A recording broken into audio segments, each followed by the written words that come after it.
Hello, chúng mình xô bóng bóng ở nè ní tiếp phía nóក្នុងវត្តពណ៌ផ្កាឡើងស្អាតហ្មងវាថ្ងៃចឹងមើលតាមសួននេះស្អាតដឹងគេហៅផ្កាអីដែរបងប្អូនខ្ញុំអត់ស្គាល់ដែរដឹងស្អាតពណ៌អានោះហៅដើមនោះពូហៅដើមឆាត់ទេខ្ញុំអត់ទៅស្គាល់ដែរប៉ុន្តែឃើញគេដាំច្រើនណាស់នេះគឺថាស្អាតម្ដងក្នុងសួននៅក្នុងវត្តអានោះព្រះវិហារកសាងស្អាត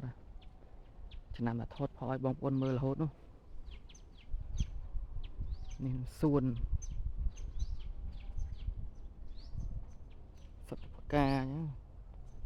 មានអីទេបងប្អូនសួននៅក្នុងវត្តតាមតែផ្កាអញ្ចឹងមានដើមកគីមានអីចឹងបងប្អូនណាចង់មើលដើមកគីខមមិនមកចាំថតឲ្យមើល